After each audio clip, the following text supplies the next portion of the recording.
আজকে আমরা শিখব সূরাতু কুরাইশ মাক্কিয়া আরবি রিডিং বানান করে। বিসমিল্লাহির রহমানির রহিম। লাম জেরলি, লামে নিচে জের, লাম জেরলি, হামজা ইয়াজের ই, জেরের বাম পাশে জজমালাইয়া মদের হরফ। মদের হরফ হইলে ডান দিকের হরকতকে এক আলিফ টেনে পড়তে হয়, সেই জন্য হামজা ইয়াজের ই এক আলিফ টেনে পড়ব। লি ই লা, লাম খারা জবর লা, এক আলিফ মদ, ফাজের ফি, লি ই লা ফি। পেশকু রয়ে জবর রয়, ওরয় শিন দুই জের শিন, ওরয় শিন। কিন্তু এখানে যদি আমরা অক্ফ ধরি তাহলে কিন্তু এই শিনের দুই জের সাকিন হয়ে যাবে এবং রয়িশ, রয়িশ এখানে এক আলিফ মদ হবে। কেন? এই যে ররপুর জবর, জবরের বাম পাশে জজমালাইয়া, এটা হচ্ছে আপনার লিনের হরফ। লিনের হরফের বামের হরফে অক্ফ হইলে এক আলিফ পরিমাণ টেনে পড়তে হয়, সেই জন্য কুরাইশ, লিইলাফি কুরাইশ। হামজা জের ই, হামজা নিচে কি আছে? খারাজের, এটাকে আমরা এক আলিফ টেনে দিব। হামজা খারাজের ই, লাম খারাজ জবর লা, ই লা, ফাজের ফি, হামিম জের হিম, ইলাফিহিম। রহাজের রিহ, লাম জবর লা, রিহ লা, তাসিন জবর তাস, রিহ লা তাস, রিহ লা তাস। শিনজের শি, তা আলিফ জবর তা, হরফের উপর কি মোটা চিহ্ন, বামে হামজা, মধ্যে মুত্তাসিল, 4 আলিফ পরিমাণ টেনে দিবেন। শীতা ই, রিহলাতাশ শীতাই। ওয়াও দিয়া এ সদ দিয়ে হবে, ওয়াও সদ জবর ওয়াস, সতে জবর ছয়, ফাজের ফি, অসয়ফি।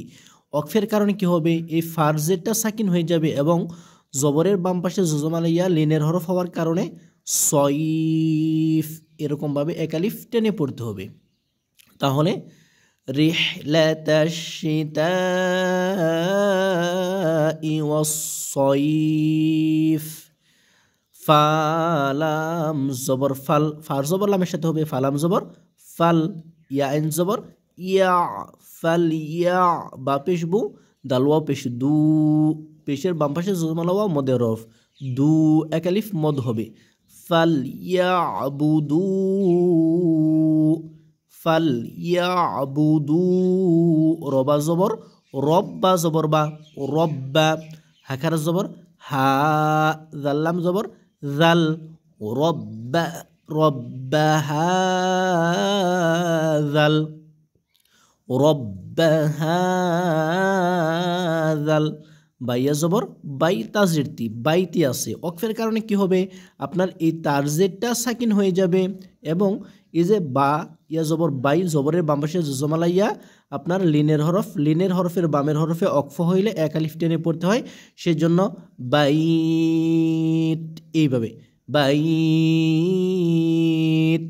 রব্বা হাযাল বাইত। তারপর হামজা লাম জবর আল, হামজা লাম জবর আল, লাম জবর লাম, আল্লাহ, জালেজের জি, আল্লাযী, আল্লাযী। হামজা তো জবর আত, আইন জবর আ, আত আ, মিম জবর মা, হামিম পেশ হুম, আত আমাহুম। মিম সাকিনের পরে মিম আসলে গুণা করে পড়তে হয়। আল্লাযী, হরফের উপরে কি আছে? চিকন চিহ্ন, বামে হামজা, মধ্যে মুনফাসিল, 3 আলিফ টেনে দিবেন। আল্লাযী আত'আমাহুম, আত'আমাহুম। তো হচ্ছে কলকলার হরফ, আত'আমাহুম মিন, নুন সাকিনের পরে জিম, ইকফা গুন্না হবে, আত'আমাহুম মিন জু। এখানে কি হবে? জু, এরকমভাবে টেনে পড়তে হবে। এখানে যদি অক্ফ ধরেন সেই ক্ষেত্রে কি হবে? আপনার এখানে 3 আলিফ পরিমাণ টেনে পড়বেন, জু, এরকমভাবে এটাকে সাকিন ধরতে হবে। ওয়াও জবর ওয়া, হামজা খারা জবর আ, ওয়া আ, মিম জবর মানুন জবর না, ওয়া আমানা, হামিম পেশ হুম, ওয়া আমানাহুম ওয়া আমানাহুম মিন, এখানে কি হবে আপনার মিম নুন জের মিন স্পষ্ট হবে মিন, কারণ নুন সাকিনের পরে কি খ, এই খ হরফটা হচ্ছে আপনার ইজহারের হরফ, সেই জন্য মিন গুণা করা যাবে না। হুম এখানে গুণ মিম সাকিনের পরে মিম আসার কারণে। ওয়া আমানাহুম মিন খাউফ, মিন খাউফ, এইভাবে আমরা টেনে পড়ব। আজকের মতো পর্যন্তই। আসসালামু আলাইকুম ওয়া রাহমাতুল্লাহি ওয়া বারাকাতুহু।